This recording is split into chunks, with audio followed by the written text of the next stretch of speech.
Fundamentals of nursing 1ന്റെ second unit. Okay, അപ്പൊ ഇതാണ് നമ്മുടെ സെക്കൻഡ് യൂണിറ്റിന്റെ സിലബസ്. നിങ്ങൾക്കറിയാം, നിങ്ങളുടെ സിലബസിൽ തന്നെ ഞാൻ എടുത്ത ഫോട്ടോയാണിത്. ഹെൽത്ത് കെയർ ഡെലിവറി സിസ്റ്റംസ്, അതാണ് നമുക്ക് സെക്കൻഡ് യൂണിറ്റിന്റെ ഹെഡിങ് എന്ന് പറയുന്നത്. Introduction of basic concepts and meaning. Actually ഈ ഒരു പോർഷനെ കുറിച്ച് പറയുമ്പോൾ നമ്മൾ അത്രയും കൺസിഡറേഷൻ കൊടുക്കാത്ത, കോളേജ് സ്റ്റുഡൻറ്, നിങ്ങൾ അത്രയും കൺസിഡറേഷൻ കൊടുക്കാത്ത ഒരു യൂണിറ്റ് ആണ്. നിങ്ങൾ വിചാരിക്കും ഇതിൽ എന്താ ഇനി ഇത്ര ചോദിക്കാനിരിക്കുന്നത്, ഇതിലൊന്നും ചോദിക്കത്തില്ല. പക്ഷെ അങ്ങനെയല്ല. തിയറി എക്സാമിന് practical side nothing is there in the chapter, but in theory area you may get essay question, even essay questions പോലും കിട്ടാവുന്ന ഒരു യൂണിറ്റ് ആണിത്.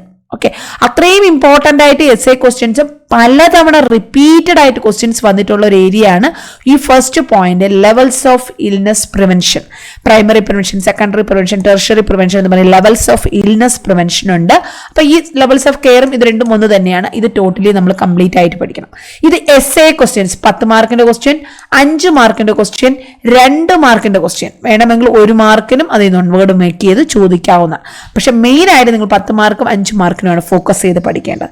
പിന്നെ അത് കൂടാതെ പ്രീവിയസ് ഇയർ ക്വസ്റ്റ്യൻ പേപ്പേഴ്സിനെ നോക്കുമ്പോൾ നിങ്ങൾ അടുത്ത പോയിന്റുള്ള types of health care services എന്നുള്ളതിൽ, അതായത് നമ്മൾ ഏതൊക്കെ രീതിയിലാണ് നമുക്ക് ഹെൽത്ത് കെയർ ഫെസിലിറ്റീസ് ഉള്ളത്, hospitals, clinics, rehabilitation centres, hospice care, extended care facilities, അങ്ങനെ പല ടൈപ്പ് ഉണ്ടല്ലേ. അത് ഏതൊക്കെ ടൈപ്പ് ഹെൽത്ത് കെയർ ഫെസിലിറ്റീസ് ആണ് നമുക്കുള്ളത്, അതും 5 മാർക്കിന്, 10 മാർക്കിന് ചോദിക്കത്തില്ല, 5 മാർക്കിന്റെ ക്വസ്റ്റ്യൻസ് ആയിട്ട് ഹെൽത്ത് കെയർ ഏജൻസീസ് വളരെ റെയറാണ് ചോദിച്ചിട്ടുണ്ട്. അടുത്തത് ഹോസ്പിറ്റൽസിന്റെ തന്നെ ടൈപ്സ്. ഹോസ്പിറ്റൽസ് എന്താണ്, അതിന്റെ ടൈപ്സ് എന്താണ്, അതിന്റെ ഓർഗനൈസേഷൻസ് എന്താണ്, ഫങ്ഷൻസ് ഓഫ് ഹോസ്പിറ്റൽ എന്ന് പറഞ്ഞിട്ട് 5 മാർക്കിന് ഇതിനകത്തുനിന്ന് ക്വസ്റ്റ്യൻസ് വന്നിട്ടുണ്ട് പലതവണ. അതുപോലെ റെയറായിട്ട് ചോദിച്ചിട്ടുണ്ട് health care team in hospital എന്ന് പറഞ്ഞാൽ 5 മാർക്ക്. ഇത് എല്ലാം 5 മാർക്കിനും ഈ ഫസ്റ്റ് ഏരിയ മാത്രം 5 മാർക്കോ 10 മാർക്കിനോ ചോദിക്കാവുന്ന ഒരു ഏരിയയുമാണ്. So it's very very important. Actually ഈ ഒരു ഫസ്റ്റ് പാർട്ട്, ഈ ഒരു ഫസ്റ്റ് പോയിന്റ് മാത്രം, ലെവൽസ് ഓഫ് ഇൽനെസ് പ്രിവെൻഷൻ ആണ് ഇച്ചിരി ലെങ്തി ആയിട്ട് പറയുന്നത്. കാരണം മനസ്സിലാക്കിയെടുക്കാനും essayക്ക് എഴുതാനും ഒക്കെ കണക്കാക്കി നമ്മൾ പഠിക്കണം.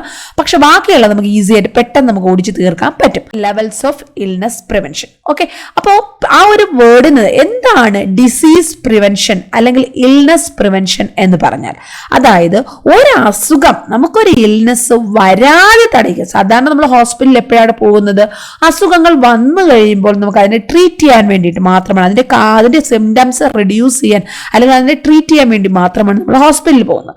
പക്ഷെ ഈ ഒരു ആസ്പെക്ട് എന്ന് പറഞ്ഞാൽ, ഇൽനെസ് പ്രിവെൻഷൻ എന്ന് പറഞ്ഞാൽ, we are healthy but now itself we are taking prevention or preventive activities or precautions to prevent illnesses, occurrences of illnesses അല്ലെ, അത് പ്രിവെന്റ് ചെയ്യാൻ വേണ്ടി എടുക്കുന്ന ആക്ടിവിറ്റീസ്, അതിനെയാണ് ഡിസീസ് പ്രിവെൻഷൻ എന്ന് പറയുന്നത്.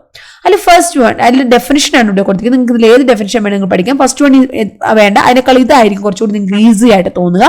What is mean by prevention?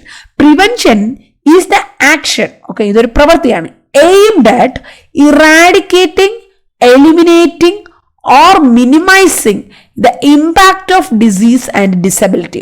ഒരു അസുഖത്തിന്റെ ഇമ്പാക്റ്റോ അതിന്റെ ഡിസബിലിറ്റിയോ ഉണ്ടാകാതെ മിനിമൈസ് ചെയ്യുകയും അതിനെ കംപ്ലീറ്റ്ലി എലിമിനേറ്റ് ചെയ്യുകയും ഇറാഡിക്കേറ്റ് ചെയ്യുകയും ചെയ്യാൻ വേണ്ടി എടുക്കുന്ന ആക്ഷൻസ്, അതിനെയാണ് പ്രിവെൻഷൻ എന്ന് പറയുന്നത്. എന്താണ് ഡിസീസ് പ്രിവെൻഷൻ എന്ന് പറഞ്ഞാൽ? It's A action aimed at, അതിന്റെ ലക്ഷ്യം എന്ന് വെച്ചാൽ ഒരു പ്രവൃത്തിയാണ്. ഇതിന്റെ ലക്ഷ്യം എന്ന് പറഞ്ഞാൽ ഇറാഡിക്കേറ്റ് ചെയ്യുക, എലിമിനേറ്റ് ചെയ്യുക അല്ലെങ്കിൽ മിനിമൈസ് ചെയ്യുക. എന്താണ് നമ്മൾ മിനിമൈസ് ചെയ്യുക, ഇറാഡിക്കേറ്റ് ചെയ്യുന്നത്?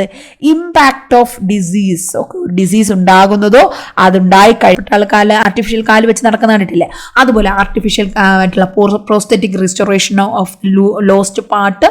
നെക്സ്റ്റ് റീകൺസ്ട്രക്റ്റീവ് സർജറീസ് നമുക്ക് നടപ്പിലാക്കാം.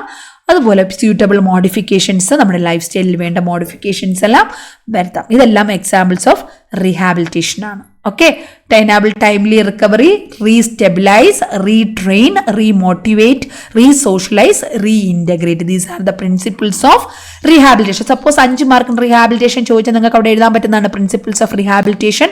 എനേബിൾ ടൈംലി റിക്കവറി, നമുക്കൊരു സമയ ഡ്യൂറേഷൻ വെച്ചുള്ള റിക്കവറി നടപ്പിലാക്കുക.